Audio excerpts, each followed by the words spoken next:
জাতির পিতা বঙ্গবন্ধু শেখ মুজিবুর রহমানের নেতৃত্বে আমরা স্বাধীনতা পেয়েছি।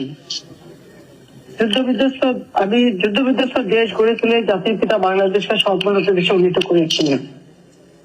আমি আমাদের মহান নেতা জাতির পিতা বঙ্গবন্ধু শেখ মুজিবুর রহমানের প্রতি শ্রদ্ধা জানাচ্ছি। তার নেতার প্রতি, লক্ষ মহাপনের প্রতি মহান আত্মত্যাগে আমাদের স্বাধীনতা অর্জন করেছি। মাত্র 3 বছর 7 মাস তিনি সময় পেয়েছিলেন। একটা যুদ্ধ বিধ্বস্ত দেশ তিনি গড়ে তুলেছেন, যেখানে লাখো শহীদের রক্তের বিনিময়ে আমরা এই স্বাধীনতা অর্জন করি। এই মহান মুক্তিযুদ্ধে যে 30 লক্ষ শহীদ জীবন দিয়েছে, 2 লক্ষ মা বোনের যোগ দিয়েছে, আমি তাদের প্রতি আমার শ্রদ্ধা জানাই। মুক্তিযোদ্ধাদের জানাই আমার সশ্রদ্ধ সালাম, কারণ তাদের মহান আত্মত্যাগ আজকে আমাদের বিজয় এনে দিয়েছে। ডিসেম্বর আমাদের বিজয়ের মাস।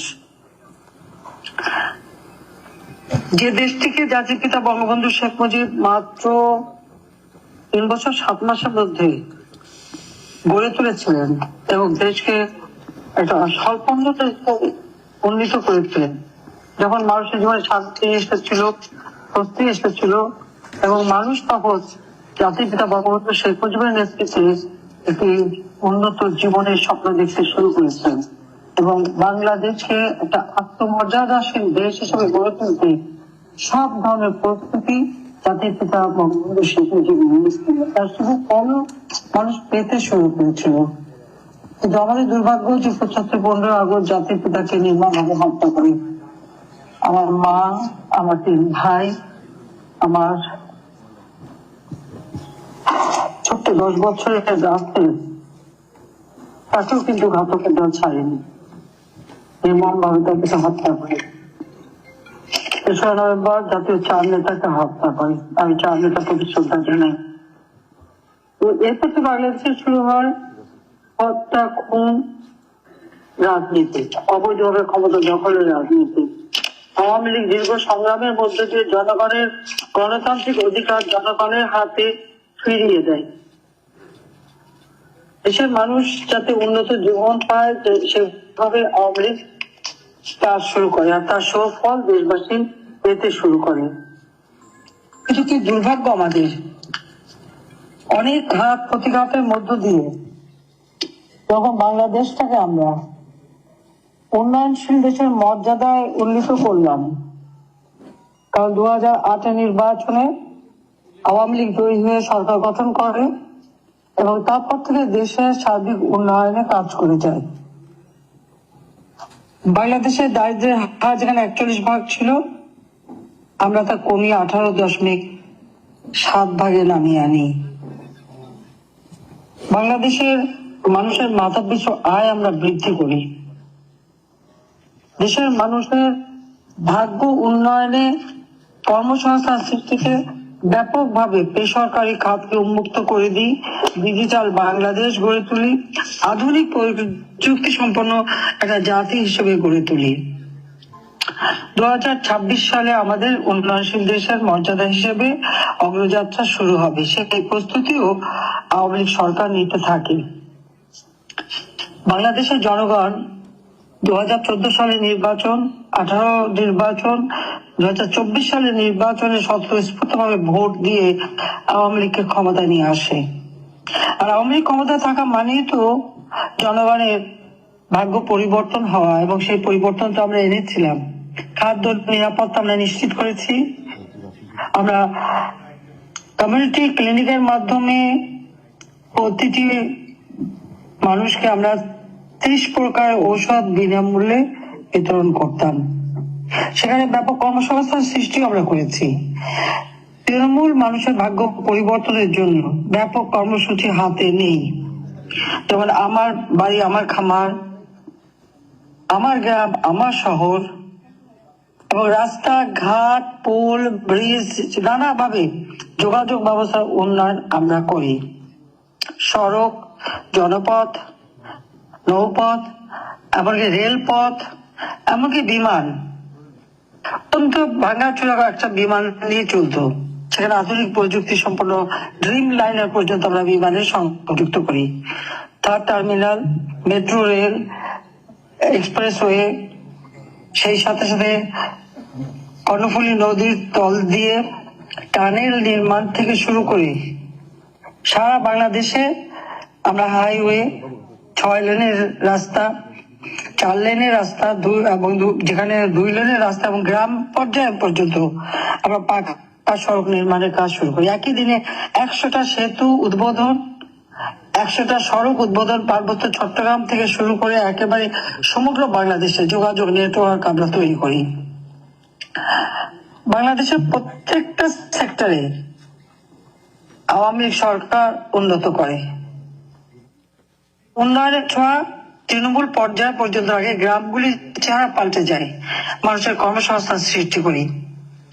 Digital training, computer training, incubation centre গড়ে তুলে আমরা দক্ষ ডিজিটাল পদ্ধতিতে যারা শিক্ষিত সেই জনগোষ্ঠী গড়ে তোলার পদক্ষেপ নিই। জেলায় জেলায় আমরা বিশ্ববিদ্যালয় গড়ে তুলি, মেডিকেল কলেজ করে দিই, কৃষি বিশ্ববিদ্যালয় বা গবেষণার উপর আমরা গুরুত্ব দিই। খাদ্য নিরাপত্তা নিশ্চিত করি, কোনো মানুষ অন্তত ক্ষুধার্ত ছিল না। যখন কোভিড-19 হয় বিনা পয়সা আমরা ভ্যাকসিন দিয়েছি, অত্যন্ত দক্ষতার সাথে সেটা আমরা মোকাবেলা করেছি এবং সেই সময় আপনারা প্রবাসীরাও আমাদেরকে সহযোগিতা করেছেন। সেজন্য আপনাদেরকে ধন্যবাদ জানাই যে আপনাদের সহযোগিতা আমরা পেয়েছি। প্রবাসীরা সবসময় বাংলাদেশের সব ক্ষেত্রেই অবদান রেখে যায়। আজকে এখন বাংলাদেশের মানুষের একটা সময় এসেছে যখন মানুষের মধ্যে আস্থা ফিরে এসেছে এবং জাতিসংঘ শান্তি রক্ষা মিশনে বাংলাদেশ সব থেকে বেশি সৈন্য প্রেরণ করতো এবং প্রতিটি ক্ষেত্রে বাংলাদেশের একটা সুনাম ছিল। বাংলাদেশ শান্তিতে বিশ্বাস করত, কিন্তু কি দুর্ভাগ্যের বিষয়, কথাই বার্তা নেই, হঠাৎ করে আমার বিরুদ্ধে নানা ধরনের অপপ্রচার করে মানুষকে বিভ্রান্ত করার চেষ্টা করা হয় দীর্ঘদিন থেকে। প্রতিটি নির্বাচনের আগেই কিন্তু নির্বাচন যাতে না হয় সেই চক্রান্ত চলতে থাকে। আর আপনারা জানেন যে বারবার আমি মৃত্যুর মুখ থেকে ফিরে এসেছি। বাবা, মা, ভাই সব হারিয়েছিলাম। আমরা 2টি বোন বেঁচে ছিলাম, আমাদের তো কিছুই ছিল না। 1981 সালে আওয়ামী লীগ যখন আমাকে সভাপতি নির্বাচিত করে, আমি আমার ছোট 8 বছরের মেয়ে আর 10 বছরের ছেলে মাতৃস্নেহ বঞ্চিত করে আমি চলে আসি বাংলাদেশের মানুষের কাছে। আসলে বাংলাদেশের জনগণ তারাই তো আমার পরিবার। আমি বাপ মা সব হারিয়ে তো তাদেরকে কাছে পেয়েছিলাম। সেই বাংলাদেশের জনগণকে আমি আমার আপন পরিবার হিসেবে আমি দেখেছি। দল মত নির্বিশেষে সকলের জন্য কাজ করেছি। ক্ষুধার্ত মানুষের মুখে অন্ন জুগিয়েছি। যেখানে প্রতিনিয়ত দুর্ভিক্ষ লেগে থাকতো, আওয়ামী লীগ সরকার আমলে কিন্তু কখনো কোথাও দুর্ভিক্ষ হয় নাই। প্রত্যন্ত অঞ্চল যেখানে দুর্ভিক্ষ পীড়িত এলাকা, সেখানেও মানুষের কর্মসংস্থান, খাদ্য নিরাপত্তা, যারা একেবারে অচল তাদেরকে বিনা পয়সায় 30 কেজি করে চাল আমরা দিতাম। দ্রব্যমূল্য বৃদ্ধির কারণে যখন মানুষ হিমশিম খাচ্ছে, সারা বিশ্বব্যাপী অর্থনৈতিক মন্দা, তখন আমি 1 কোটি পরিবারের জন্য টিসিবির কার্ড করে দিই, যার মাধ্যমে মাত্র 30 টাকায় তারা চাল কিনতে পারতেন, চাল, ডাল এবং তেল, চিনি কিনতে পারতেন। সেই ব্যবস্থা আমি করে দিয়েছিলাম। যারা একেবারে নিম্নবিত্ত তাদের জন্য মাত্র 15 টাকা কেজিতে যাতে চাল কিনতে পারে, 58 লক্ষ মানুষের জন্য আমরা সেই কার্ড তৈরি করে দিই। এবং সেখানে আমাদের গার্মেন্টস শ্রমিক থেকে শুরু করে আমাদের যারা শ্রমিক শ্রেণী বা সাধারণ মানুষ, মৎস্যজীবী বা অন্যান্য যারা পেশায়, প্রত্যেকের জন্য আমরা ব্যবস্থা নিই কোন রকম খাদ্যের জন্য কোনো অভাব না হয়। এবং যেসব বন্যাপীড়িত এলাকা, সেখানকার মানুষ কিন্তু 3 বেলা 4 বেলাও খাবার খেতে পারত, সেই অবস্থার সৃষ্টি হয়েছিল এবং তাদের মাথা পিছু আয় আমরা বৃদ্ধি করেছিলাম। প্রায় 2793 টাকা আমরা তাদের মাথা পিছু আয় আমরা 2793 মার্কিন ডলারে উন্নীত করেছিলাম। কোভিড এবং যুদ্ধের ফলে যে অর্থনৈতিক মন্দা দেখা যায়, সেখানেও আমাদের প্রবৃদ্ধি আমরা 6 ভাগে ধরে রাখতে সক্ষম হয়েছি। আমাদের বাজেট আমরা বৃদ্ধি করেছি এবং আমাদের সামাজিক নিরাপত্তা 148 প্রকারের সামাজিক নিরাপত্তা বেষ্টনী আমরা দিয়েছিলাম, যাতে একেবারে যারা দরিদ্র তারা যেন কোনো মতে কষ্ট না পায়, সে ব্যবস্থা করেছি। বিনা পয়সায় 1 জানুয়ারি আমাদের ছাত্রছাত্রীদের হাতে আমরা বই বিতরণ করতাম। ছাত্রবৃত্তি আমরা দিয়েছি, বৃত্তি উপবৃত্তি প্রায় 4 কোটি শিক্ষার্থী বৃত্তি পেতে উপবৃত্তি পেতে হবে, সেই ব্যবস্থা করতে। উচ্চশিক্ষার জন্য, গবেষণার জন্য আলাদাভাবে আমরা টাকা দিয়েছি। প্রযুক্তি শিক্ষার জন্য কম্পিউটার ট্রেনিং এবং ইনকিউবেশন সেন্টার সারা বাংলাদেশে করে দিই। বিদেশি বিনিয়োগ যাতে আসে, আমাদের ব্যাংক, বিমা, টেলিভিশন, রেডিও থেকে শুরু করে এমনকি এই যে হেলিকপ্টার সার্ভিস, বিমান সার্ভিস থেকে শুরু করে সর্বক্ষেত্রে বেসরকারি খাত আমরা উন্মুক্ত করে দিই। প্রবাসীরা যাতে বিনিয়োগ করতে পারে সেই ব্যবস্থা করি। এক ব্যক্তিও কোম্পানি খুলতে পারবে সেই আইন আমরা করে দিই এবং লেবারদের প্রত্যেক কোম্পানির প্রফিটের 5% লেবার ওয়েলফেয়ার ফান্ডে দেবে, সেই ব্যবস্থাটা আমরা নিই।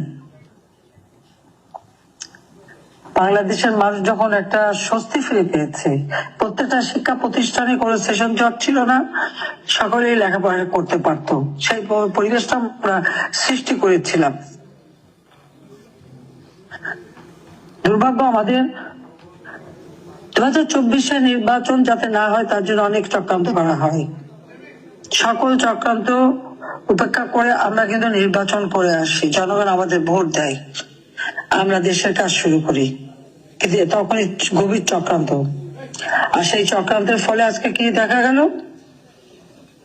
আজকে বাংলাদেশে জঙ্গিদের শাসন, সন্ত্রাসীদের শাসন, পিঠে পিঠে মানুষ হত্যা করা, পুলিশ হত্যা করা, পুলিশকে পিটিয়ে ঝুলিয়ে রাখা, আওয়ামী লীগের নেতা কর্মী এ পর্যন্ত না হলেও প্রায় 4-5 হাজার আওয়ামী লীগের নেতা কর্মী এবং তাদের পরিবারের সদস্যদেরকে নির্মম ভাবে হত্যা করা হয়েছে। সেখানে কাউকে গুলি করে, কাউকে পিটিয়ে, তাকে নানাভাবে। কারণটা কি? হঠাৎ কোটা আন্দোলন। 2018 সালে তো কোটা বাতিল করে দিয়েছিলাম, হাইকোর্ট একটা রায় দিল। হ্যাঁ, সেই রায়ের ফলে কি হলো? কোটা আবার তারা পুনর্বহাল করলো। আমরা সরকারের পক্ষ থেকে উচ্চ আদালতে আপিল করি, সেই রায় আমরা স্থগিত করে দিলাম, কারণ আমরা তো কোটা বন্ধই করে দিয়েছি। জুলাই মাসের 7 তারিখে ছাত্রছাত্রীদের আন্দোলন, তাদের কিন্তু পুলিশ কোনো বাধা দেয়নি, তাদের কিন্তু আন্দোলনে কোনো রকম কোনো প্রতিবন্ধকতা করেনি। আমি বরং বলেছিলাম যে খবরদার এদের কখনো গুলি টুলি করবে না, আন্দোলন করছে না করুক, কারণ কোটা তো নাই, আমরা তাদের সাথে আলোচনা করি। আমি বারবার তাদের ডেকেছি গণভবনে, তারা আসবে না। আমাদের মন্ত্রীরা গেছে, তাদের সাথে কথা বলেছে, সকল দাবি মেনে নেওয়া হয়েছে। আর কোটাও তখন নাই, 11 জুলাই থেকে কোনো কোটা ছিল না। যখন সব দাবি মানা হয়ে গেল, তখন তাদের আসলে 1 দফা দাবি, কেন আমাকে ক্ষমতা থেকে সরে যেতে হবে। আমি অপরাধটা কি করলাম? আমি কোন কাজটা না করেছি? আজকে তাদের লেখাপড়া, উচ্চশিক্ষা, গবেষণা, সব কর্মসংস্থান, সব ব্যবস্থাই তো করে দিয়েছিলাম। বাংলাদেশের বেকারত্ব মাত্র 3 ভাগ ছিল, প্রত্যেকের কর্মসংস্থানের সুষ্ঠু ব্যবস্থা আমি করে দিয়েছি। যুবকদের ট্রেনিং এর ব্যবস্থা, তাদের কর্মসংস্থানের ব্যবস্থা আমরা করেছি। তরুণ সমাজ যা আমাদের ভবিষ্যৎ, তার জন্য আধুনিক প্রযুক্তি জ্ঞান সম্পন্ন হয়, সেই ব্যবস্থা আমরা করেছি। জনগণের খাদ্য নিরাপত্তা দিয়েছি, চিকিৎসা নিরাপত্তা দিয়েছি।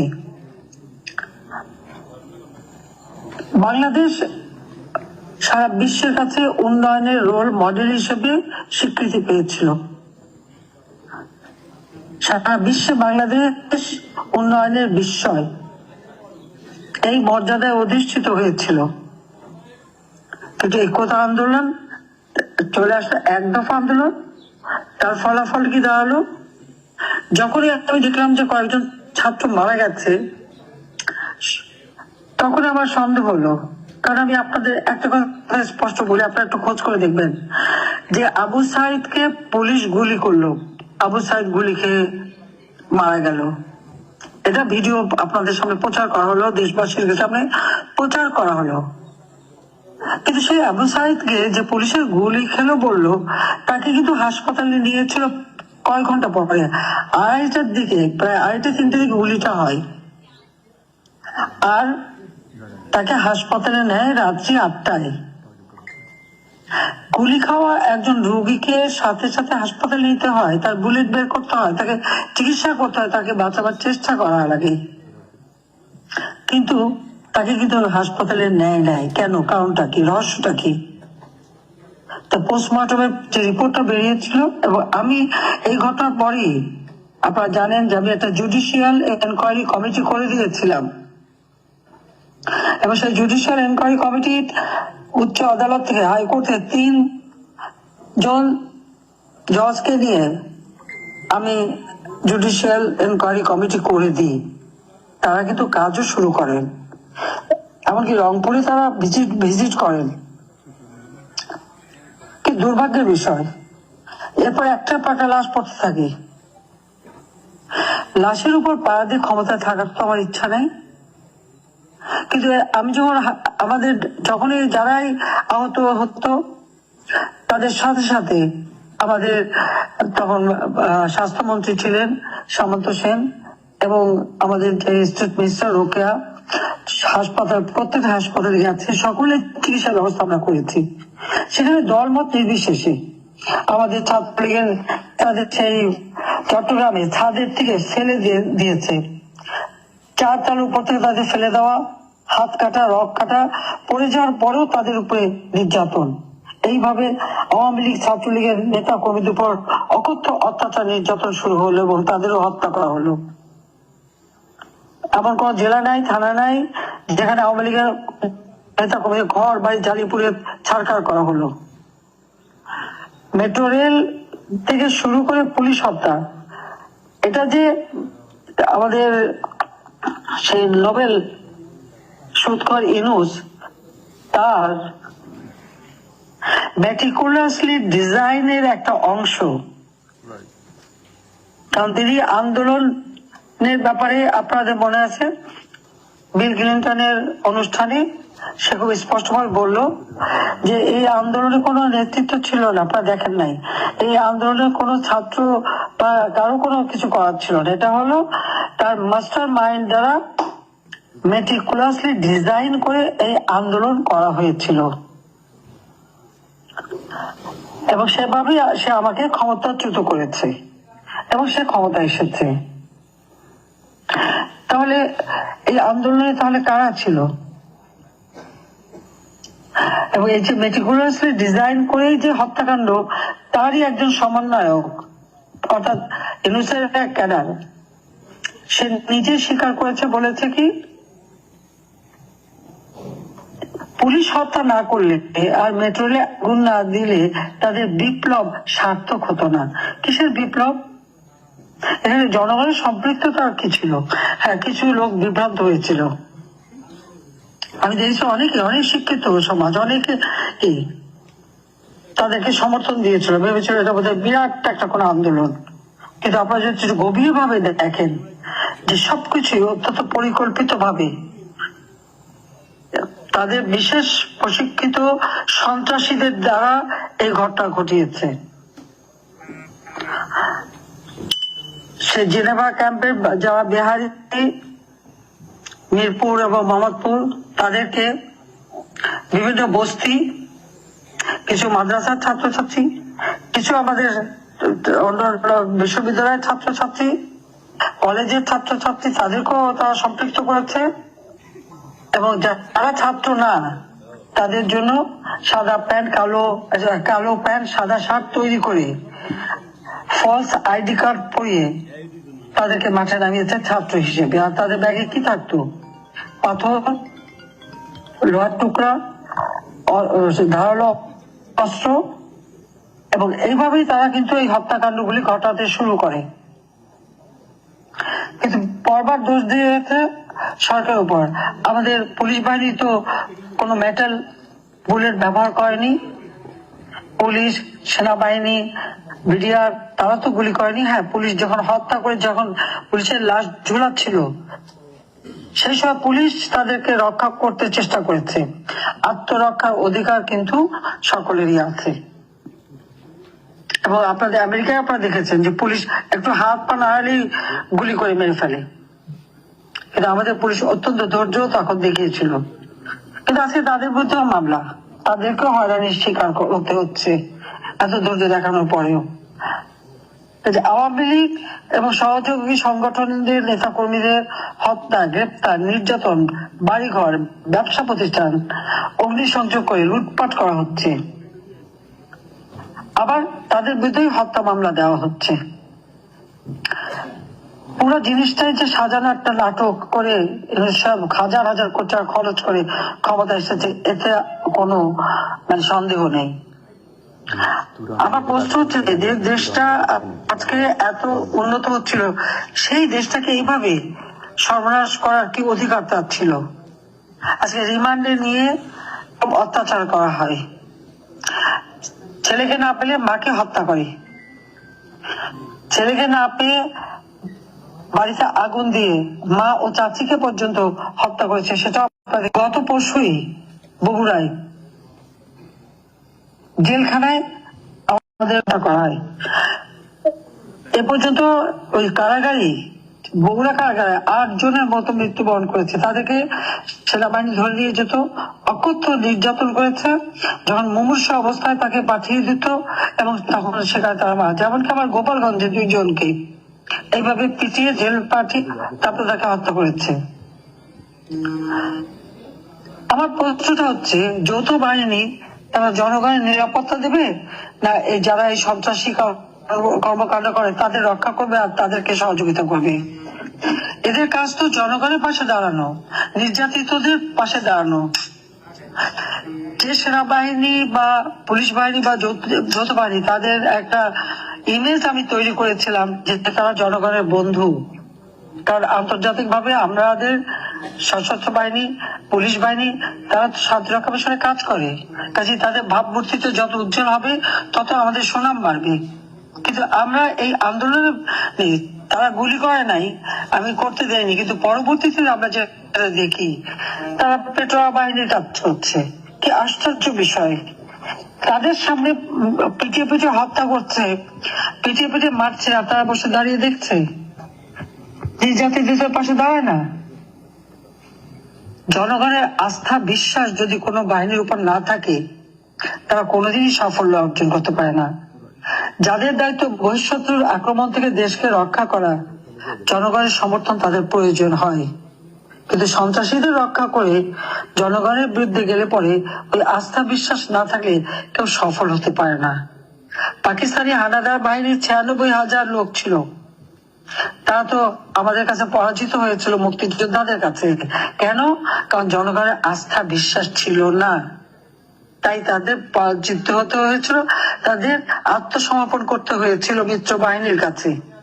এ কথাটা মনে রাখা উচিত। আজকে যদি সেই পাকিস্তানিকে আমরা, যারা আমাদের পরাজিত, তাদের যদি অনুসরণ করতে যাই, তো দেশ তো সর্বনাশের পথে যাবেই। আচ্ছা, মনে হলো যেন পাকিস্তানের একটা কিছু পেলেই যেন তারা বিগলিত হয়ে পড়ে, এরকম কিছু লোকের চরিত্র আমরা দেখতে পাচ্ছি। তাদের একটা পাকিস্তান প্রীতি, পাকিস্তানের লোক ভিসা চাইলে তার চেক করা যাবে না, পাকিস্তান থেকে জাহাজে মাল আসলে সেটা চেক করা যাবে না, কাস্টমসের 2 অফিসার করতে চাইলো বলে চট্টগ্রাম পোর্ট থেকে তাকে বিদায় নিতে হলো। পরাজিত শক্তিতে পদলেখন করা, এটা কোন চরিত্র ইউনূস সাহেবের? আমার সেটাই প্রশ্ন।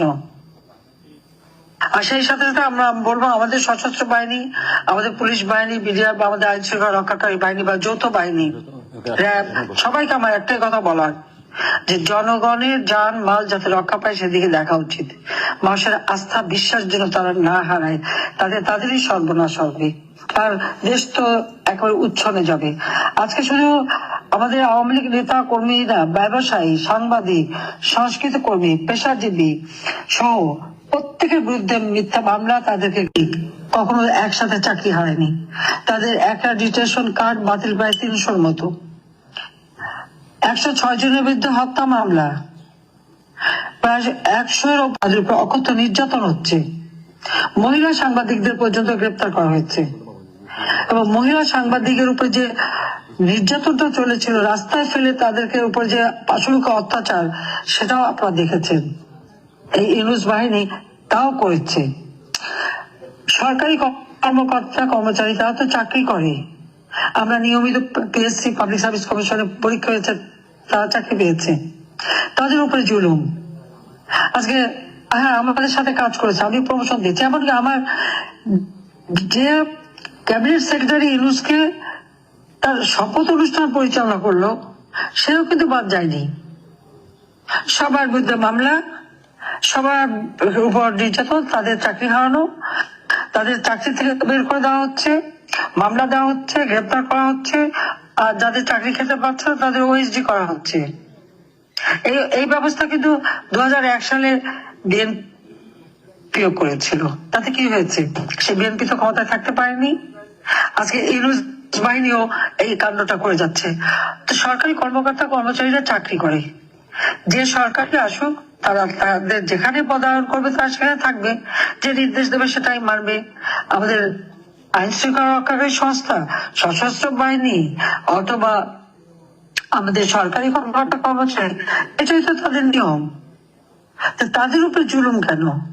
তাদেরকে ওএসডি করে রাখা হচ্ছে, সেখানে আবার বাঁচা হচ্ছে। তারা আওয়ামী লীগ করে, তাদেরকে বাদ দিতে হবে। কোন পরিবার আওয়ামী লীগে, তাদের বাদ দিতে হবে। তা আমার প্রশ্ন হচ্ছে, আন্দোলন করলো বৈষম্য বিরোধী আন্দোলন, তো বৈষম্য বিরোধী আন্দোলনের ফসলটা কি? ব্যাপকভাবে বাংলাদেশে বৈষম্য সৃষ্টি করা। আওয়ামী লীগ একটানা ক্ষমতায় ছিল 4 বার। তা আওয়ামী লীগ আমলে তো দেশের উন্নতি হয়েছে, অবনতি তো হয়নি। আর এই সরকারি অফিসার সব প্রত্যেকেই সুষ্ঠু আইন শৃঙ্খলা রক্ষা করেছে, দেশের মানুষের আর্থসামাজিক উন্নতি করেছে। বাংলাদেশ আমরা মাত্র 15 বছরের মধ্যে বদলে যাওয়া বাংলাদেশ। আমার তরুণ সমাজ, তাদেরকে আমি বলবো যে একটু পিছনে ফিরে তাকাক, একটু দেখুন এই বাংলাদেশ কোথায় ছিল। 2009-এর পূর্ব পর্যন্ত বাংলাদেশ কি অবস্থায় ছিল।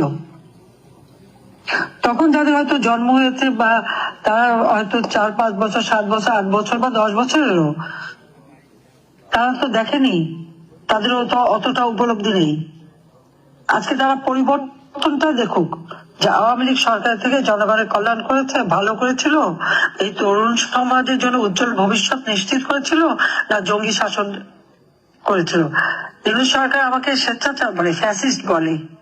আমি আপনাদের অনুরোধ করব, কে ফ্যাসিস্ট আপনারা একটু তুলনা করে দেখেন। আমার সময় আমি প্রথম বাংলাদেশের টেলিভিশন বেসরকারি খাতে উন্মুক্ত করে দিই। ইউনূস সাহেবের গ্রামীণ ফোন ব্যবসাটা আমি দিয়েছিলাম তাকে, কারণ মোবাইল ফোন বেসরকারি খাতে উন্মুক্ত করে এই ব্যবসা করার সুযোগ আমি দিই। গ্রামীণ ব্যাংকের হাজার হাজার কোটি টাকা মানি লন্ডারিং করে সে নিয়ে গেছে। যতদিন এমডি ছিল গ্রামীণ ব্যাংকে কোনোদিন অডিট করেনি। আজকে অডিট করার পর বেরিয়েছে, নাহলে 25,000 কোটি টাকা সে মানি লন্ডারিং করে বিদেশে পাচার করেছে। গ্রামীণ ফোনের টাকা সে বিদেশে পাচার করেছে। এখনো বিটিআরসি তার কাছে কয়েক হাজার কোটি টাকা পায়, 6,000 কোটি টাকা পাও না। নিজের ট্যাক্স 666 কোটি টাকার ট্যাক্স, উচ্চ আদালতের নির্দেশ ছিল সেই ট্যাক্স সে দেবে। 6 তারিখে আদালতের রায় হওয়ার কথা, সে 5 তারিখে আন্দোলন শুরু করালো। এটা হঠাৎ করে হয়নি। কেন? তাদের ট্যাক্স দিতে না হয়, সেই জন্য সরকারকে উৎখাত করতে হবে। তার বিরুদ্ধে দুর্নীতি দমন কমিশনে এই গ্রামীণ ব্যাংকের অর্থ আত্মসাৎ করা, সেই মামলা হয়েছিল। শুধু তাই না, একটা কোম্পানির 5% লেবারদের ওয়েলফেয়ার ফান্ডে দিতে হয়। ইউনূস সাহেব কোনোদিনই লেবারদের ওয়েলফেয়ার ফান্ডে 1 পয়সাও দেয়নি, সব পয়সা সে মেরে খেয়েছে এবং সেখান থেকে 25 কোটি টাকা তসরুপ করে সে ঘুষ দিয়েছে। 2 লেবারের যারা আন্দোলন করেছিল তাদের প্রেসিডেন্ট সেক্রেটারিকে একজনকে 3 কোটি টাকা করে ঘুষ দেয়, এমনকি অ্যাটর্নি জেনারেলকে ঘুষ দেবার জন্য টাকা সাথে। অ্যাটর্নি জেনারেল সেটা নেয়নি, তখনই জিনিসটা ফাঁস হয়ে যায়, জনসম্মুখে চলে আসে।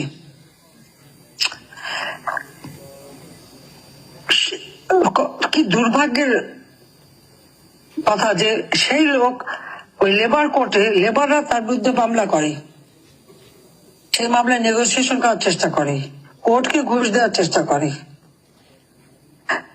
ওই লেবার কোর্টে মামলায় তার শাস্তি হয় 6 মাসের কারাদণ্ড।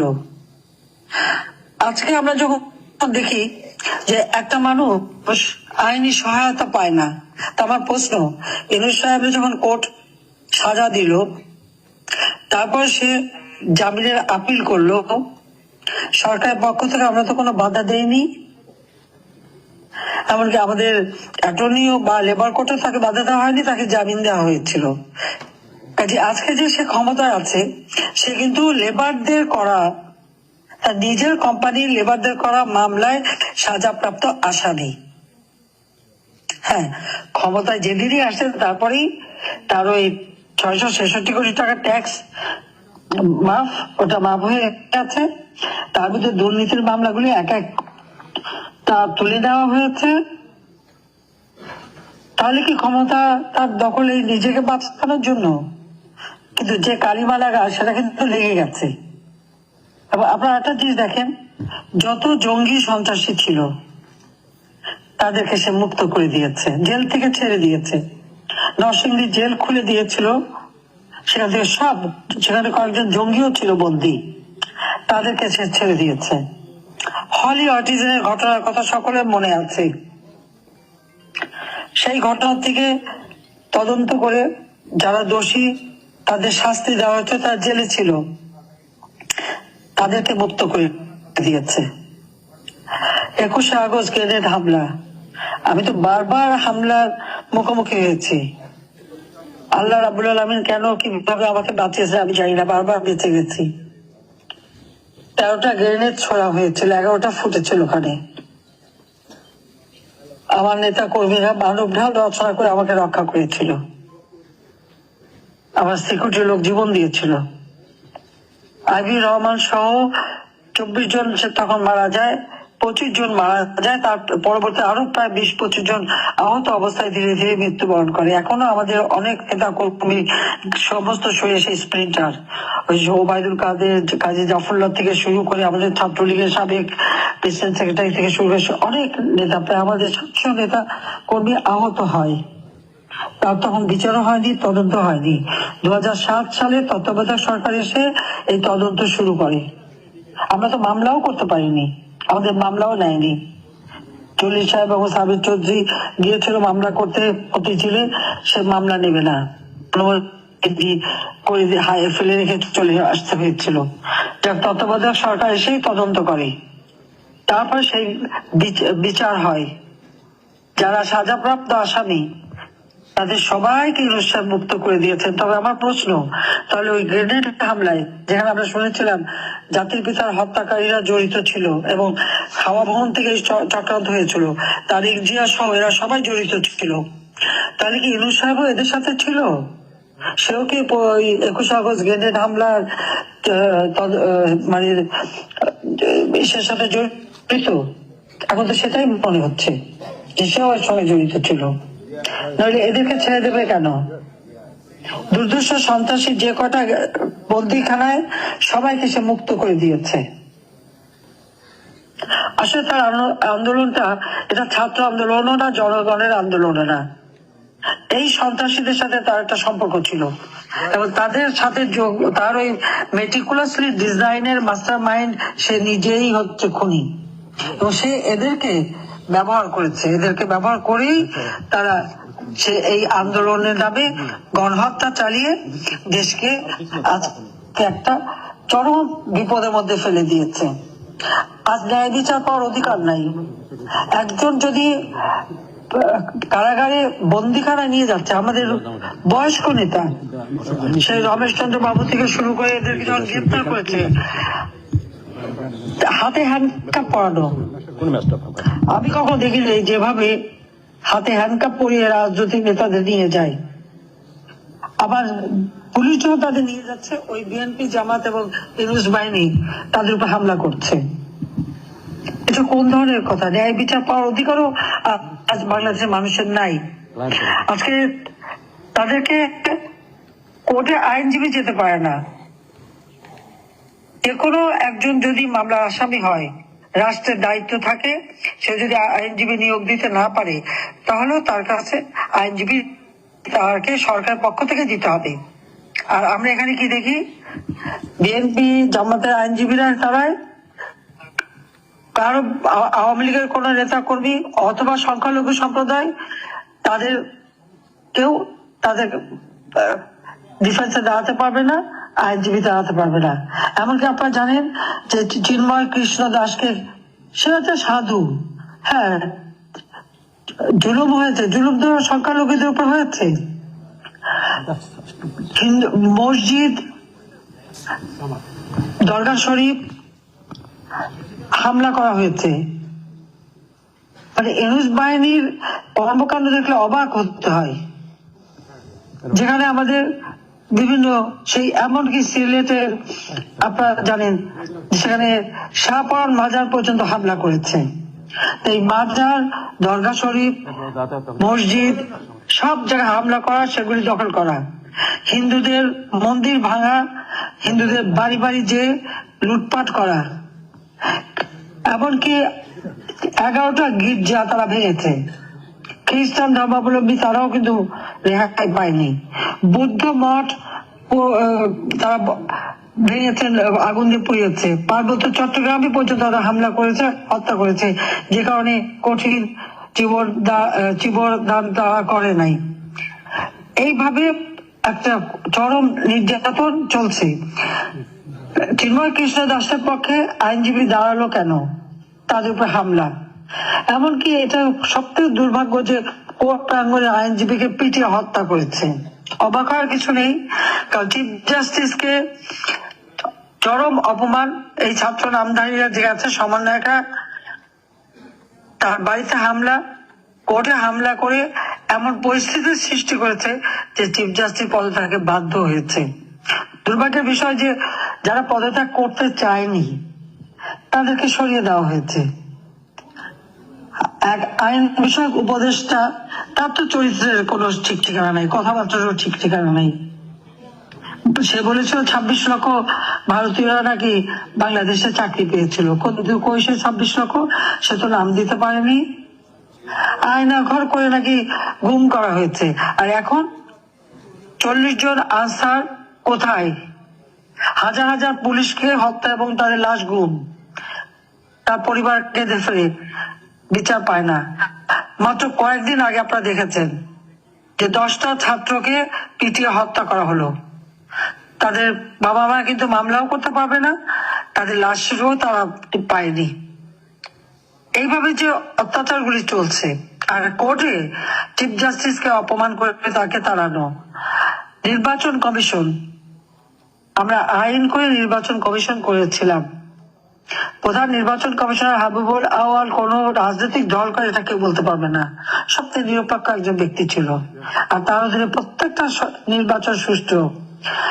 নির্বাচন কমিশন, মানবাধিকার কমিশন, পাবলিক সার্ভিস কমিশন সহ যতগুলি প্রতিষ্ঠান, প্রত্যেকে এই লাঠিয়াল বাহিনী দিয়ে অপমান করে করে তাদেরকে বিদায় দেওয়া হয়েছে। এটা কোন ধরনের অরাজকতা? এটা কি ধরনের রাষ্ট্র পরিচালনা? তাদেরকে বিদায় দিয়ে সব জায়গায় দলীয়করণ করা হয়েছে। বৈষম্যহীন সমাজে সব বৈষম্যই সৃষ্টি করা হচ্ছে। একেবারে দলীয় লোক বসিয়ে দেওয়া হচ্ছে সব জায়গায়, প্রত্যেকটা জায়গায় দলীয়করণ। হয় জামাত বিএনপির লোক সব জায়গায় আজকে বহাল তবিয়তে। জঙ্গিদের সব ধরনের মদদ এবং ইউনূস সাহেবের এজেন্ট নিয়োগ করা আছে। আমি আগেও বলেছি আপনাদের, শুধু এই ঢাকার জন্যই 40 জন এজেন্ট তার। প্রত্যেকটা মন্ত্রণালয় থেকে শুরু করে প্রতিটি মানে সংবাদ সংস্থা, সেটা পত্রিকা হোক, টেলিভিশন হোক, রেডিও হোক, সব জায়গায় তার এজেন্ট বসা। সরকার যা বলবে সে নিউজ করবে, সব নিউজ করা যাবে না, সব নিউজ করতে পারবে না। এই হলো সংবাদপত্রের স্বাধীনতা আর কথা বলার স্বাধীনতা। আওয়ামী লীগ আমলে স্বাধীনতা ছিল না, কিন্তু প্রতিদিন টক শো আওয়ামী লীগের বিরুদ্ধে সমালোচনা সবসময় করতো। কারোর বিরুদ্ধে তো আমরা কোনোদিন কোনো কিছু করিনি, অথচ এখন কারো তো কথা বলারও অধিকার নেই। এমনকি আমিও কথা বললে নাকি তাদের খুব কষ্ট হয়, বাধা পায়। কেন? আমার বিরুদ্ধে তো এত কথা বলেছে, তা আমি কেন বলতে পারবো না? আজকে লাঠি দিতে পিঠে অস্ত্র দিয়ে এইভাবেই দেশ শাসন হবে? আমার কথা খুব স্পষ্ট। আওয়ামী লীগ সহ সংখ্যালঘু সম্প্রদায়, সাংবাদিক, সাংস্কৃতিক কর্মী সহ যাদেরকে গ্রেপ্তার করা হয়েছে, সরকারি কর্মচারী যাদেরকে গ্রেপ্তার করা হয়েছে, মিথ্যা মামলা দেওয়া হয়েছে, সকল মিথ্যা মামলা প্রত্যাহার করতে হবে। সকল বন্দীদের মুক্তি দিতে হবে, রাজবন্দীদের মুক্তি দিতে হবে। সন্ত্রাসীদের মুক্তি দিতে পারেন আর রাজনৈতিক নেতাদের মুক্তি দিতে পারেন না, এটা কেমন ধরনের কথা? যাদের ঘর বাড়ি আওয়ামী লীগের সেই জেলা থেকে নিয়ে ঢাকা শহর থেকে নিয়ে আপনারা জানেন তৃণমূল পর্যায় পর্যন্ত কারো ঘর বাড়ি নাই, ব্যবসা প্রতিষ্ঠান নাই, এমনকি আপনারা প্রবাসী তাদেরও সেই ঘর বাড়ি লুটপাট এবং জ্বালিয়ে দেওয়া হয়েছে। কালকেও আমি কথা বললাম বারহাট্টায়, সেখানেও আমাদের নেতা কর্মীদের সবার ঘর বাড়ি জ্বালিয়ে দেওয়া হয়েছে। যাদের ঘর বাড়ি সবকিছু জ্বালিয়ে দেওয়া হয়েছে, যারা এই সন্ত্রাসী জঙ্গি কাজের সাথে জড়িত, তাদের প্রত্যেককে গ্রেপ্তার করতে হবে, তাদের বিচার করতে হবে। সেই সাথে আমাদের সরকারি কর্মকর্তা কর্মচারী তাদের উপর যে হামলা হচ্ছে, তাদেরকে হয়রানি, গ্রেপ্তার এবং মামলা দেওয়া হচ্ছে, চাকরিচ্যুত করা হচ্ছে, এগুলি বন্ধ করতে হবে, সপদে আবার বহাল করতে হবে। কারণ তারাই দেশটাকে উন্নয়নে তারা সহযোগিতা করেছে। সেই সাথে সাথে আজকে যে ঝড়, বন্যা, প্রাকৃতিক দুর্যোগ গেল, ওই একটা মানুষও তো কোনো সহযোগিতা পায়নি, তাদের পাশে তো কেউ দাঁড়াবারও কেউ ছিল না। আজকে কোনো মানে আমি যেটাই বলবো, সবচেয়ে দুঃখ এটা যে যারা এই সমস্ত সন্ত্রাসী কর্মকাণ্ডের সাথে জড়িত তাদেরকে দায় মুক্তি দেওয়া হলো। 15ই জুলাই থেকে সেই 8ই আগস্ট পর্যন্ত যে যে ঘটনা ঘটেছে তাদের বিচার হবে না, তাদের বিরুদ্ধে কেউ কিছু ব্যবস্থা করতে পারবে না। তাহলে আওয়ামী লীগের যে শত শত নেতা কর্মীকে হত্যা করা হলো, পুলিশ বাহিনীকে হত্যা করে ঝুলিয়ে রাখা হলো, এমনকি আওয়ামী লীগের নেতা ঝিনাইদহ সেক্রেটারি, তারপর গাজীপুরের জুয়েল থেকে শুরু করে এদেরকে যে ঝুলিয়ে পা বেঁধে জানোয়ারের মতো ঝুলিয়ে রাখা হলো, তার কোনো বিচার হবে না। এতগুলি স্থাপনা ধ্বংস করা হলো, আগুন দেওয়া হলো, বিটিভি থেকে শুরু করে মেট্রো রেল পর্যন্ত, সড়ক ভবন, সেতু ভবন, দুর্যোগ মন্ত্রণালয় ভবন, এর কোনো বিচার হবে না। এত ধ্বংস যারা করেছে তাদের কোনো বিচার হবে না, তাদের কোনো আইনের আওতায় আসবে না। সেই দায় মুক্তি যারা সব খুনি, অপরাধী, অগ্নিসংযোগকারী, এমনকি বঙ্গবন্ধু ভবন, এটা হলো ইউনূস সাহেবের মেটিকুলাসলি ডিজাইনের। তার 1 নম্বর ছিল হলো ওই আন্দোলন নামে ভাওতাবাজি দেওয়া, আর 2 নম্বর হলো সব জ্বালাও পোড়াও করা। তার এই দ্বিতীয়, অর্থাৎ তার যে দ্বিতীয় দফা, সেটাই ছিল বঙ্গবন্ধু ভবন, স্মৃতি জাদুঘর, সেটা পোড়ানো। কি অপরাধটা করেছিল ওই বাড়িটা? ওই বাড়ি থেকে তো জাতির পিতা 6 দফা ঘোষণা দিয়েছিলেন, ওই বাড়ি থেকে তো স্বাধীনতার ঘোষণা দিয়েছিলেন, আর ওই বাড়িতেই তো তিনি জীবন দিয়েছেন। 71 সালে বাড়ি লুটপাট করা হয়, 75 সালে জাতির পিতাকে হত্যার পর বাড়ি লুটপাট করা হয়, তারপর যেটুকু অবশিষ্ট ছিল, আমরা তো 2 বোন উত্তরাধিকার সূত্রে ওই সম্পত্তি পেয়েছে, আমরা তো ভোগ করিনি, আমরা তো তা জনগণকে দান করে দিয়েছিলাম। বঙ্গবন্ধুর স্মৃতি জাদুঘর সৃষ্টি করেছিলাম, বঙ্গবন্ধু মেমোরিয়াল ট্রাস্ট করে আমরা শত শত ছাত্রছাত্রীদের বৃত্তি দিতাম। আমরা আমাদের এই 21 আগস্ট আহত নিহত পরিবার, তাদেরকে প্রতি মাসে মাসোহারা দেওয়া, যারা দুস্থ তাদেরকে মাসোহারা আমরা দিতাম। আমরা জনগণকে দান করেছিলাম। আর পৃথিবীর কত বড় বড় নেতারা, দেশের রাষ্ট্রপ্রধান, সরকার প্রধান, তারা সবাই আসছে, ওই বাড়িটা ভিজিট করেছে, দেখেছে। ওখানে চমৎকার হলোগ্রাম করে দিয়েছিলাম, যেখানে বঙ্গবন্ধু 7ই মার্চের ভাষণ দেখা যেত। সব জ্বালিয়ে পুড়িয়ে শেষ, ওই স্মৃতিটুকু সে পুড়িয়ে দিল। এবং এটা তার ম্যাটিকুলাসলি ডিজাইনের দ্বিতীয় পর্ব ছিল। গণভবন সরকারি ভবন, সেটা তারা লুটপাট করেছে, হামলা করেছে, এবং ইউনূস সাহেব নিজেই তো তার সমন্বয়কদের নিয়ে, উপদেষ্টাদের নিয়ে সেটা লুট করতে গিয়েছিল। যা অবশিষ্ট ছিল তিনি নিজে দিয়েই লুট করে নিয়ে এসেছেন, এবং যেভাবে বেরিয়েছে এটা তো সব সরকারি সম্পত্তি, এটা তো আমাদের ব্যক্তিগত ছিল না। শুধু এখানেই না, আপনারা দেখেন প্রত্যেকটা জায়গায় অগ্নিসংযোগ এবং ভাঙা এবং লুটপাট, সংসদ ভবন হামলা করা, সংসদ ভবনের কাগজপত্র আগুন দিতে পারে না যেখানে পানি ঢেলে দিয়ে এসছে, কত ঐতিহাসিক দলিল সেখানে ছিল, চমৎকার লাইব্রেরি আমরা করেছিলাম, সেগুলি তারা ধ্বংস করেছে। সংসদ ভবনে হামলা, সেখানে বসে সিগারেট, এই ছাত্ররা সিগারেট খাচ্ছে, সমন্বয়করা কিভাবে মানে অপমান করা, অর্থাৎ আইনসভাকে অপমান করা, জুডিশিয়ারিকে অপমান করা, প্রশাসনকে অপমান করা। একটা রাষ্ট্র পরিচালনা করতে তিনটা অত্যন্ত গুরুত্বপূর্ণ তিনটা স্তর থাকে, সেখানে আইনসভা, বিচার বিভাগ এবং এক্সিকিউটিভ, অর্থাৎ লেজিসলেটিভ এবং এক্সিকিউটিভ। সব কটা মানে যেগুলি পদ্ধতি সবই ধ্বংস করে দেওয়ার চেষ্টা। কেন? ইউনূস সাহেবকে একটু জিজ্ঞেস করেন, সেই ধ্বংসযজ্ঞ করছে কেন?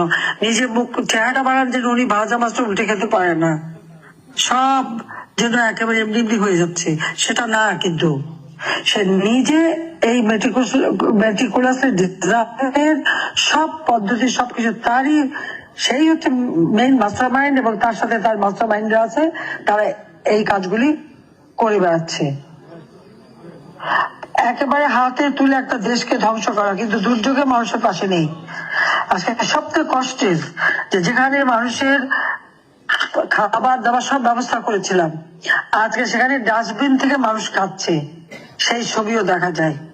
কাজে আমার কথা হলো, চাল ডাল তেল লবণ ডিম পেঁয়াজ মাছ মাংস সহ সবজি প্রত্যেকটা নিত্য প্রয়োজনীয় জিনিসের দাম কমাতে হবে, কারণ এগুলি সব মানুষের ক্রয় ক্ষমতার আওতার বাইরে চলে গেছে।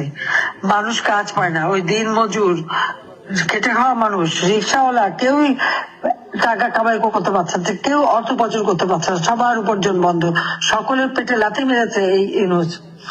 আজকে সংখ্যালঘুদের উপর যে চরম নির্যাতন, আওয়ামী লীগ নেতা কর্মীদের উপরে নির্যাতন, এগুলি সব বন্ধ করতে হবে।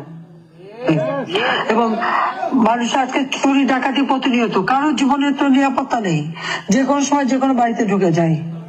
সংসদ ভবনে প্রত্যেকটা সংসদ সদস্যের যে তাদের যে ফ্ল্যাটগুলিতে তারা সেশন চলার সময় থাকতো, তার মেটিকুলাসলি ডিজাইনের অংশ হিসেবে তার এই সমন্বয়করা এবং যে সমস্ত ওই যে লোকদেরকে ছাত্র সাজিয়ে এনে আন্দোলন করেছে, প্রত্যেকটা তাদের ঘর ভেঙেছে, জিনিসপত্র লুটপাট করেছে, চুরি করেছে, এরপর পুলিশের হাতে দিয়েছে।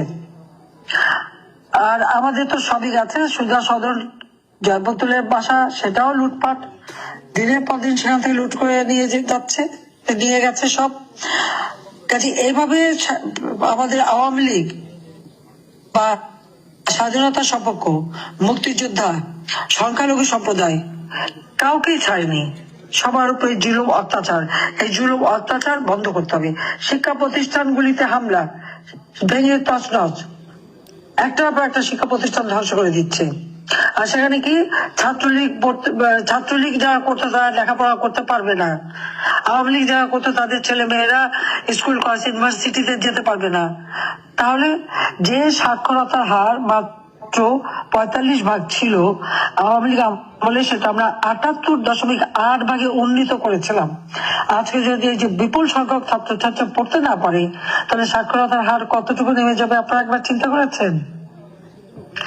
বাংলাদেশের মানুষ এখন মাথা পিছু আয় কমে গেছে, জিডিপিও কমে যাচ্ছে, আজকে অর্থনীতি সম্পূর্ণ ধ্বংস করে দিয়েছে, এমনকি শেয়ার মার্কেটের টাকা তাও পাচার করে দিচ্ছে, প্রায় লক্ষ কোটি টাকা পাচার হয়ে গেছে।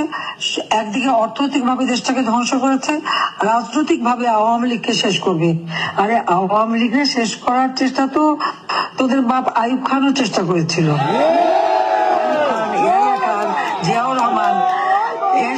খালেদা জিয়া কেনার চেষ্টা করেছে। আওয়ামী লীগের শিকড় বাংলাদেশের জনগণের মাঝে প্রথিত। 1949 সালে প্রতিষ্ঠা লগ্ন থেকে এই আওয়ামী লীগ এবং 48 সালে ছাত্রলীগের প্রতিষ্ঠা লগ্ন থেকে এই ছাত্রলীগ বাংলাদেশের জনগণের ভাষার আন্দোলন, জনগণের স্বাধীনতার আন্দোলন সবই তারা করেছে। আজকে আওয়ামী লীগই করেছে। কত নেতা কর্মী সেলিম, দেলোয়ার সহ কতজন জীবন দিয়ে গেছে, সেভাবেই কিন্তু আমরা প্রতিষ্ঠা করেছি।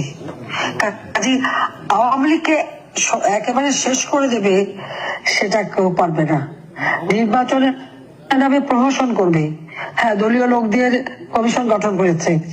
আওয়ামী লীগ যাতে ইলেকশন করতে না পারে তার জন্য আমাদের বিরুদ্ধে একটার পর একটা মামলা, আমার বিরুদ্ধে 250 মামলা, এবং সবচেয়ে দুর্ভাগ্যের যে আইসিটি, যা আমরা যুদ্ধ অপরাধ বিচারের জন্য গঠন করেছিলাম, জাতির পিতা করেছিলেন যুদ্ধ অপরাধীদের বিচার, সেটা বন্ধ করেছিল জিয়াউর রহমান, তাদেরকে ক্ষমতা এনেছিল যুদ্ধ অপরাধীদের। আর এরপর আওয়ামী লীগ সরকার আসার পরে আমরা যুদ্ধ অপরাধীদের বিচার করার জন্য যে আদালত তৈরি করি, সেই আদালতে আমার মামলা। আর যুদ্ধ অপরাধীদের ডিফেন্সে যে ছিল সে হয়ে গেছে চিফ প্রসিকিউটর, আর বিএনপির একটা দল এবি পার্টি, তার চেয়ারম্যান হয়ে গেছে চেয়ারম্যান। এদের কাছে কি ন্যায় বিচার পাবেন? আর আমার বিরুদ্ধে এবং আওয়ামী লীগের নেতাদের বিরুদ্ধে সব হত্যা মামলা আপনারা দেখেছেন। ইতিমধ্যে 35 জন যাদেরকে আমি হত্যা করেছিলাম বলে আমার বিরুদ্ধে মামলা দিয়েছে, সেই 35 জন জীবিত হয়ে ফিরে এসেছে। 250 মামলার মধ্যে 35 জনই জীবিত হয়ে ফিরে এসেছে, এবং অনেকে মামলা দিয়েছে জানেই না কার বিরুদ্ধে মামলা, কি মামলা। তারা বলছে আমরা তো জানি না, আমাদের বলছে সই করছি। ওনারা জানেন সবে, ওনারা কারা। তো এইভাবে মামলা দিয়ে যাতে আমরা ইলেকশন করতে না পারি সেই চেষ্টা, বারবার এই চেষ্টা করা হয়েছে, বারবার হত্যার চেষ্টা করা হয়েছে। এবারেও তো আমাকে, এবার তার মেটিকুলাসলি ডিজাইনের মধ্যে সবচেয়ে আগে ছিল গণভবন আক্রমণ করবে এবং আমাকে আর রেহানাকে হত্যা করবে। রাখে আল্লাহ মারে কে, আর মারে আল্লাহ রাখে কে? আল্লাহ তো আমাদের রক্ষা করে যাচ্ছে, নিশ্চয়ই আল্লাহর কোনো ইশারা আছে, নইলে মাত্র 20-25 মিনিটের মধ্যে আমি ওখান থেকে কিভাবে বাঁচতে পারলাম। এটাও আল্লাহর ঠিক 21 আগস্ট যেভাবে আমাকে বাঁচিয়েছে সেইভাবেই বাঁচিয়েছে। কিন্তু আমার কথা বন্ধ করতে পারবে না। আমি জনগণের পাশে আছি, জনগণের কল্যাণে আমি কাজ করি। অন্তত এটুকু দাবি করতে পারি যে আওয়ামী লীগের আমলে বাংলাদেশের মানুষ ভালো ছিল, শান্তিতে ছিল, তাদের জীবন মান উন্নত হচ্ছিল, তারা দরিদ্রের হাত থেকে মুক্তি পেয়েছিল। হত দরিদ্র একেবারেই থাকবে না, আমি সেই পদক্ষেপ নিয়েছিলাম। 25.1 ভাগ থেকে আমরা মাত্র 5.6 ভাগে নেমে এসেছিল। আমরা যে আরো প্রায় 21,000 ঘর বাড়ি করে দিতাম, মানুষকে বসতি দিয়ে দিতাম, অতি দরিদ্র বলে কেউ থাকতো না। কিন্তু দুর্ভাগ্যের বিষয়, আশ্রয় প্রকল্পে যাদেরকে ঘর দিয়েছি ভূমিহীন, তাদের ঘরগুলিও দখল করে নিচ্ছে ইউনুস বাহিনীর লোকেরা, এবং সেখানে তারা আবার সেই গৃহহীন ভূমিহীন হয়ে যাচ্ছে। এটাই হলো দুর্ভাগ্যের বিষয়। গরিবের পেটে লাথি মারা আর জনগণকে নিয়ে তামাশা করা, এটাই তার চরিত্র। কাজী আজকে আপনাদের সকলকে, যারা প্রবাসে আছেন, দেশে প্রবাসে, সকলকেই ঐক্যবদ্ধ হতে হবে। এই ফ্যাসিস্ট খুনি মাস্টারমাইন্ড ইউনুস, তার ক্ষমতা থাকার কোনো অধিকার নাই। অসাংবিধানিক ভাবে ক্ষমতা দখল করেছে সন্ত্রাসীদের দ্বারা, অস্ত্র আর অর্থ দ্বারা। সারা বাংলাদেশে সে এজেন্ট নিয়োগ করেছে। কাজে প্রত্যেকটা বাংলাদেশের গ্রামে গঞ্জে, ইউনিয়নে, জেলায়, উপজেলায় খোঁজ করতে হবে তার ওই এজেন্টটা কি করতে যাচ্ছে। তারা মানুষ বিভ্রান্ত করা, অর্থ দিয়ে সন্ত্রাসী কেনা, আর আওয়ামী লীগ নেতা কর্মী তাদের সমর্থক কারা আছে, ওখানকার অ্যাফ্লুয়েন্ট তাদেরকে খুঁজে বের করা, এই কাজ তারা করতে যাচ্ছে। কাজে জনগণেরও কাজ হবে তাদেরকে খুঁজে বের করা যে এই অপকর্ম তারা কারা করছে, সেটা সবাইকে খুঁজে বের করতে হবে। আর আজকে জনগণকে রুখে দাঁড়াতে হবে। এই ইউনুস ক্ষমতা থাকলে এদেশের মানুষের কখনো অর্থনৈতিক মুক্তি আসবে না, জীবনের শান্তি আসবে না, নিরাপদে চলতে পারবে না, নিরাপদে বাড়িতে ঘুমাতেও পারবে না। আজকে মানুষ নিরাপদে চলতে পারে না, এই দুরবস্থা। কাজে এই দুরবস্থা থেকে জনগণকে বাঁচাতে হবে, রক্ষা করতে হবে। আজকে জঙ্গি রাষ্ট্রে পরিণত করেছে বাংলাদেশকে। যে বাংলাদেশ ছিল শান্তির দেশ, সেই দেশকে সে সন্ত্রাসী জঙ্গিদের দেশ করেছে। কাজে এই জঙ্গিদের হাত থেকে দেশকে মুক্ত করতে হবে, এবং জঙ্গি লিডার হচ্ছে ওই ইউনূস, তার হাত থেকে দেশকে রক্ষা করতে হবে। তার জন্য এটাই আমার নির্দেশ, যে দেশের মানুষকে মুক্ত করতে হবে, দেশের মানুষের শান্তি ফিরিয়ে আনতে হবে, দেশের মানুষের খাদ্য নিরাপত্তা দিতে হবে, মানুষকে উন্নত জীবন দিতে হবে। 41 সালের মধ্যে স্মার্ট বাংলাদেশ গড়ে তুলবো, আমাদের সেই লক্ষ্য ছিল। আমরা যেন সেই লক্ষ্য বাস্তবায়ন করতে পারি, উন্নয়নশীল দেশ হিসেবে যেন বাংলাদেশের অগ্রযাত্রা সহজভাবে আমরা করতে পারি, তার জন্য আওয়ামী লীগকেই সরকার গঠন করে বাংলাদেশকে উন্নয়নশীল দেশে রূপান্তর করে উন্নত দেশ হিসেবে গড়ে তুলতে হবে। যার জন্য সকলকে ঐক্যবদ্ধ হয়ে কাজ করতে হবে, আমি সেই আহ্বান জানাচ্ছি। সবাই ভালো থাকেন, সুস্থ থাকেন, ধৈর্য ধরে আমার বক্তৃতা শুনেছেন, সেজন্য সবাইকে আমার আন্তরিক ধন্যবাদ জানাই, কৃতজ্ঞতা জানাই। বাংলাদেশের জনগণের প্রতি আমার কৃতজ্ঞতা, যে তাদের আস্থা বিশ্বাস এখনো আমার উপর আছে। কাজে এইটুকুই আমার সম্বল, কারণ আমি পরিবার পরিজন সব হারিয়েছি, আর বাংলাদেশের জনগণই আমার পরিবার, তাদের জন্যই আমি কাজ করি। সবাইকে ধন্যবাদ, আবার দেখা হবে, খোদা হাফেজ, জয় বাংলা, জয় বঙ্গবন্ধু। সো দর্শক, এই পর্যন্তই, সকলেই ভালো থাকবেন, নমস্কার।